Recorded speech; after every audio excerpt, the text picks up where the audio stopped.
नीतीश कुमार से चल रहे विवाद के बीच बिहार में उपेंद्र कुशवाहा के काफिले पर हमला हुआ है। अभी भोजपुर जिले के जगदीशपुर में नयका टोला मोड़ के पास से गुजर रहे काफिले पर शामिल मेरी गाड़ी पर कुछ असामाजिक तत्वों ने अचानक हमला कर दिया, पत्थर फेंके। ये उपेंद्र कुशवाहा आरोप लगा रहे हैं। सुरक्षा कर्मियों के दौड़ने पर सभी भाग निकले। हमले में कई लोगों के घायल होने की खबर है। तो बड़ी खबर इस समय की हम आपको बता रहे हैं। जगदीशपुर में नयका टोला मोड़ पर उपेंद्र कुशवाहा के काफिले पर हमला बोला गया है। जेडीयू के संसदीय दल के नेता हैं। संसदीय दल के नेता उपेंद्र कुशवाहा के ऊपर ये बड़ा हमला हुआ है और नीतीश कुमार से इस समय उनका विवाद जो चल रहा है वो सर्वविदित है, सभी जानते हैं। इसी बीच बिहार में उपेंद्र कुशवाहा के काफिले पर हमला हुआ है। अभी भोजपुर जिला के जगदीशपुर में नयका टोला मोड़ के पास ये हमला हुआ है। मेरी गाड़ी के ऊपर कुछ असामाजिक तत्वों ने अचानक हमला बोल दिया, पत्थर फेंके। सुरक्षा कर्मियों के दौड़ने पर सभी भाग निकले।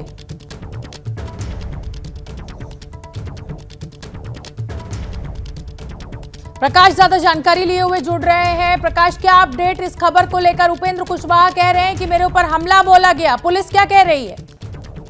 बिल्कुल, अभी पुलिस के पास मामला गया है, लेकिन ये वाकया जो है उस वक्त हुआ जब वो जगदीश टोला के पास से गुजर रहे थे बिहार के आरा में। तो कुछ लोग जो है वहां पर समर्थक पहुंच गए थे जेडीयू के, और उन लोगों ने काला झंडा दिखाया और उनके ऊपर एक तरह से लगातार उनकी गाड़ी के पीछे दौड़ रहे थे। तो जो उनके समर्थक थे कुशवाहा के, उन लोगों ने वहां जबरदस्त तरीके से जो काला झंडा दिखा रहे थे उनकी पिटाई कर दी और उन लहूलुहान भी हो गए हैं। तो जाहिर है कि ये बिहार का बहुत बड़ा मसला है कि कैसे उपेंद्र कुशवाहा, जो कि इन दिनों बिल्कुल बागी हो गए हैं और अपनी बात रख रहे हैं, उसको लेकर के आरा के अंदर में जिस तरह से हंगामा खड़ा हो गया है, ये बहुत बड़ी बात है कि बिहार की राजनीति में। क्या ये नीतीश कुमार के समर्थक हैं जिन्होंने ये काले झंडे दिखाए? क्योंकि ये तो सब जानते ही है कि उपेंद्र कुशवाहा ने मोर्चा खोला हुआ है नीतीश कुमार के खिलाफ।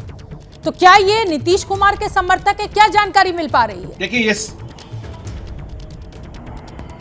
देखिए, ये तो बात सही है कि जेडीयू में दो धड़ा है। एक तरफ जो नीतीश समर्थक हैं वो उपेंद्र कुशवाहा से इस्तीफा की मांग कर रहे हैं और उनसे सवाल पूछ रहे हैं। तो जाहिर है कि जो काला झंडा दिखा रहे थे वो नीतीश समर्थक ही होंगे, और जो लोग यहाँ पर काला झंडा दिखाने के खिलाफ थे, 10 सेकंड के लिए आपको रोक रही हूँ। मैं चाहती हूँ कि ये तस्वीरें हम पूरी स्क्रीन पर अपने दर्शकों को दिखाएं कि किस तरीके से, देखिए, ये आपस में मारपीट हुई है, काले झंडे दिखाए गए उपेंद्र कुशवाहा को। वो उपेंद्र कुशवाहा जो कि जेडीयू के संसदीय दल के नेता हैं और उनके ऊपर यह हमला बोला गया। उपेंद्र कुशवाहा गुजर रहे थे जब भोजपुर जिले के से, तो वहां पर यह हमला बोला गया और फिर जो उनके कार्यकर्ता थे उनके साथ, काले झंडे दिखाने वाले लोगों के साथ मारपीट हुई।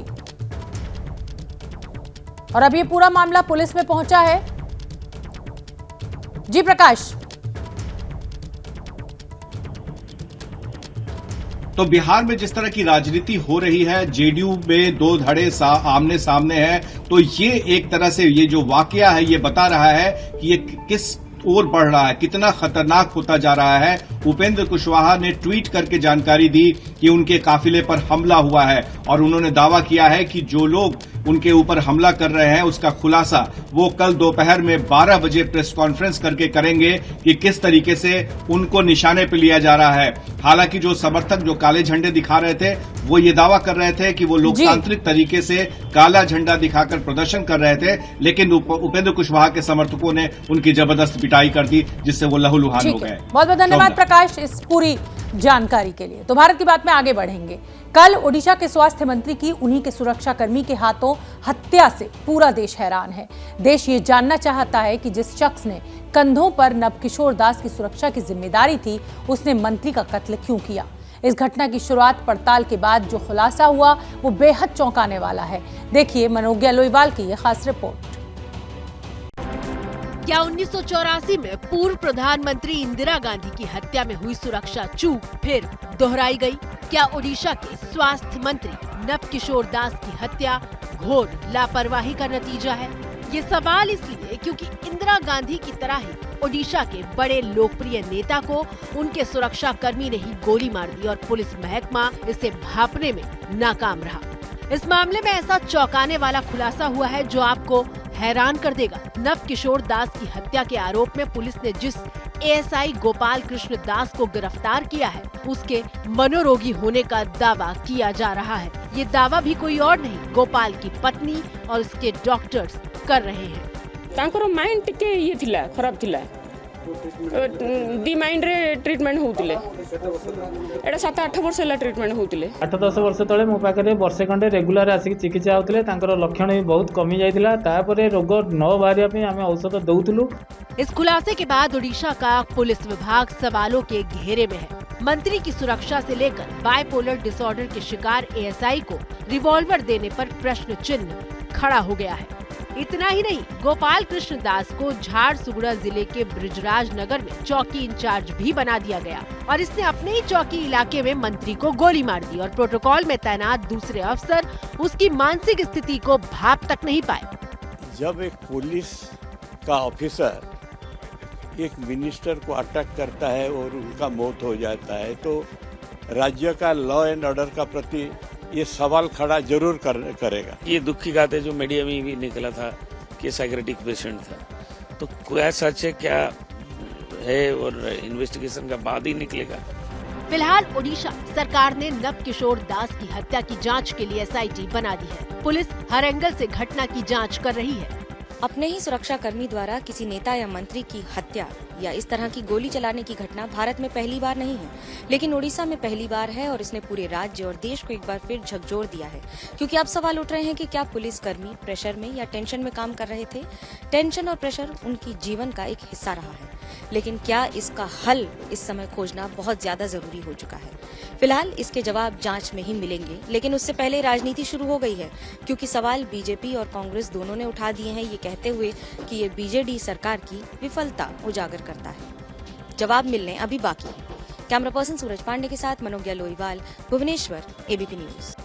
इस बीच आज झारसुगुड़ा में समर्थकों की भारी भीड़ के बीच नवकिशोर दास का पूरे राजकीय सम्मान के साथ अंतिम संस्कार किया गया। ओडिशा सरकार ने 3 दिन के राजकीय शोक का भी ऐलान किया है, लेकिन समर्थक इस हत्याकांड की जवाबदेही तय होने तक चुप रहने को तैयार नहीं है।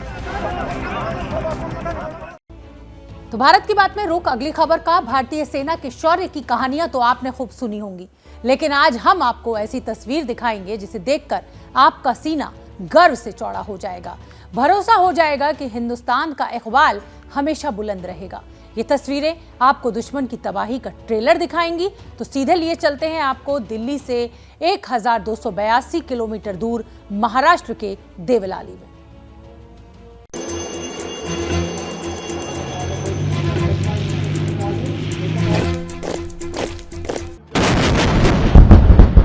से मिलते हैं कंधे कदमों से कदम मिलते हैं, हम चलते हैं जब ऐसे तो दिल दुश्मन के हिलते हैं।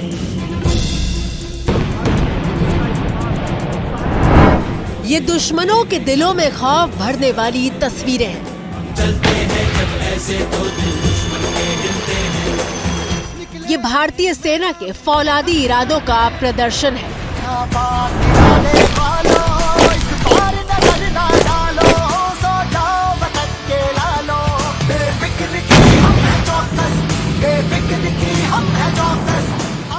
ये तस्वीरें बताती हैं कि भारत की तरफ नापाक नजर से देखने वालों का क्या हश्र होगा।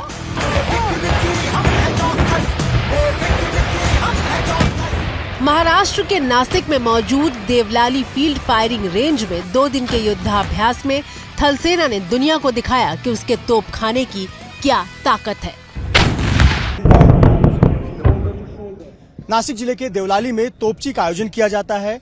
नासिक जिले का ये Deolali artillery fire power demonstration का केंद्र है। लगभग 120 स्क्वायर किलोमीटर में फैला हुआ ये आर्टिलरी फायर रेंज है, जहां पर भारतीय थल सेना अपने शक्ति का, साहस का और अपने आधुनिक हथियारों का प्रदर्शन करती है। इस बार का थीम है आत्मनिर्भर भारत।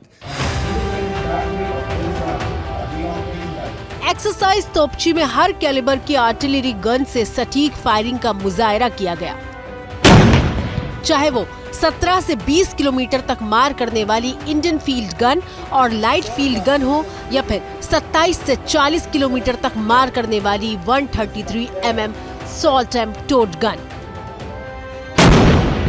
या फिर 40 किलोमीटर रेंज वाली बोफोर्स, धनुष और M777 गन। ये देखिए, ये बोफोर्स गन है। बोफोर्स गन ने किस प्रकार की भूमिका भारत के लिए कारगिल युद्ध में अदा की, इससे पूरी दुनिया वाकिफ है। और इसी के तर्ज पर धनुष गन भी बनाया गया है, जो कि मेक इन इंडिया का अनूठा उदाहरण है। और ये दोनों ही जो आधुनिक गन है, ये भारत के लिए बेहद कारगर साबित हुए हैं। भारतीय सेना में हाल ही में शामिल अमेरिकी M777 ultra light weight howitzer gun दुनिया भर में अपनी काबिलियत साबित कर चुकी है। इराक, अफगानिस्तान से लेकर रूस यूक्रेन युद्ध तक हर लड़ाई में M777 ने दुश्मनों के छक्के छुड़ाए हैं। 40 किलोमीटर रेंज वाली इस गन की सबसे बड़ी खासियत है इसका हल्का वजन। इसका हल्का वजन जिसकी वजह से इसे हेलीकॉप्टर से कहीं भी ले जाया जा सकता है।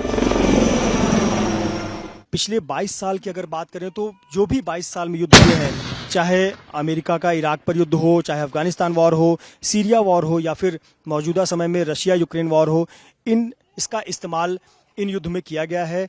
भारत की अगर बात करें तो भारत ने साल 2020 में अरुणाचल के तवांग में इसका डिप्लॉयमेंट किया था। अब देखिए, थल सेना के तोपखाने में शामिल हुए सबसे नए मेहमान की ताकत। यह है K9 वज्र, जैसा नाम वैसा ही काम। 155 mm और 52 कैलिबर की सेल्फ प्रोपेल्ड आर्टिलरी गन से 18 से 54 किलोमीटर तक अचूक निशाना लगाया जा सकता है। साउथ कोरियन ओरिजिन के इस टैंक की भारत में लाइसेंस मैन्युफैक्चरिंग होती है। सेना के पास अभी 100 ऐसे टैंक हैं। लद्दाख में तैनाती के दौरान भारतीय थल सेना इसके प्रदर्शन से इतनी खुश है कि 100 और K9 वज्र का रिपीट ऑर्डर दिया गया है। जब भारत और चीन का फेस ऑफ हुआ था, उसके बाद से लद्दाख रीजन में भारत की सेना ने इसे डिप्लॉय किया, यहाँ पर लगाया गया है। ये एक्सट्रीम कोल्ड कंडीशन में भी काम करने में कारगर होती है। इसमें कमांडर सहित कुल 5 लोगों के 5 क्रू की आवश्यकता पड़ती है, जिसमें एक कमांडर होते हैं, ड्राइवर होते हैं, गनर होते हैं और 2 लोडर होते हैं। इसकी फायरिंग रेंज की बात करें तो 18 किलोमीटर से लेकर 54 किलोमीटर की इसकी मारक क्षमता होती है। इसमें मुख्य जो हथियार होते हैं गोला, वो 155 mm का होता है, जो कि 48 राउंड्स का ये फायरिंग कर सकता है। इसका जो ऑपरेशनल रेंज है वो 360 किलोमीटर का है, और इसकी जो स्पीड की हम बात करें तो ये 67 किलोमीटर प्रति घंटे की रफ्तार से ये इसकी रफ्तार है। एक्सरसाइज तोपची में भारतीय सेना ने दुश्मनों के बड़े इलाके को पल भर में मटियामेट करने वाले मल्टी बैरल रॉकेट सिस्टम्स का भी प्रदर्शन किया।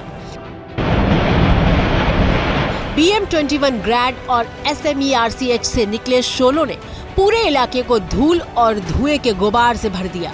इस युद्धाभ्यास में made in India Pinaka rockets ने भी अपनी ताकत दिखाई।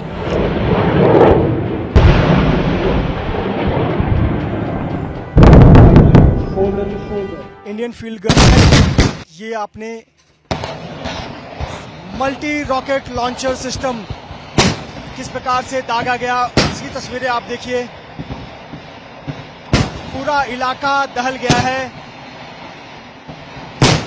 लगातार फायरिंग की जा रही है।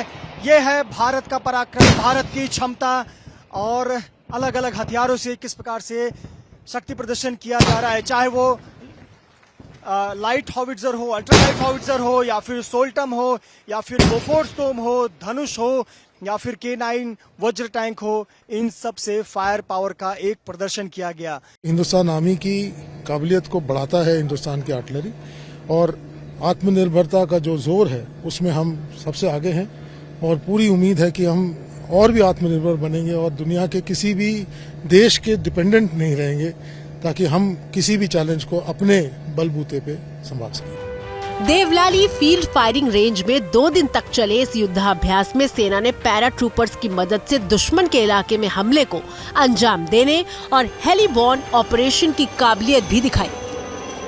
सेना के मुताबिक एक्सरसाइज तोपची में गनर्स और इंटीग्रेटेड सर्विलांस सिस्टम के बीच तालमेल को बारीकी से परखा गया, ताकि युद्ध की सूरत में दुश्मन पर एक भी वार खाली न जाए।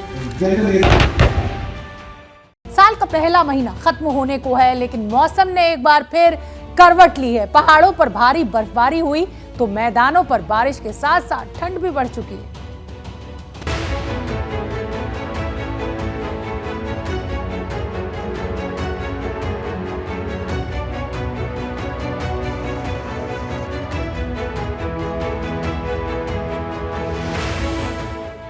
पहाड़ों पर नॉन स्टॉप बर्फीली स्ट्राइक।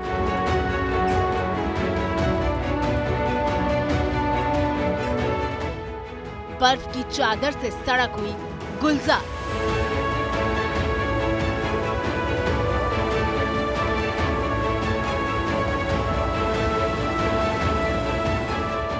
वादियों में बिखरी बर्फ की सफेद छटा। जम्मू कश्मीर हो या फिर हिमाचल या फिर उत्तराखंड, तीनों पहाड़ी राज्यों में आसमान से बर्फ पर ब्रेक लगने का नाम नहीं ले रहा है। तस्वीर श्रीनगर की है, जहां आज भारत जोड़ो यात्रा की वजह से सियासी माहौल गर्म रहा, लेकिन बर्फबारी ने मौसम का मिजाज सर्द रखा। इमारतें और सड़कें बर्फ के आगोश में लिपटी नजर आईं। सामान्य दिनों के मुकाबले सड़कों पर आवाजाही कम है। हर तरफ बर्फ ही बर्फ है और लगातार जो है बर्फबारी का सिलसिला जारी है, जिसके चलते यातायात बुरी तरीके से प्रभावित हुआ है। जम्मू श्रीनगर राष्ट्रीय राजमार्ग यातायात के लिए बंद हो गई है। श्रीनगर का हवाई संपर्क बाकी देश दुनिया से पूरी तरीके से कट गया है और आज उड़ने वाली सभी उड़ानों को रद्द कर दिया गया है।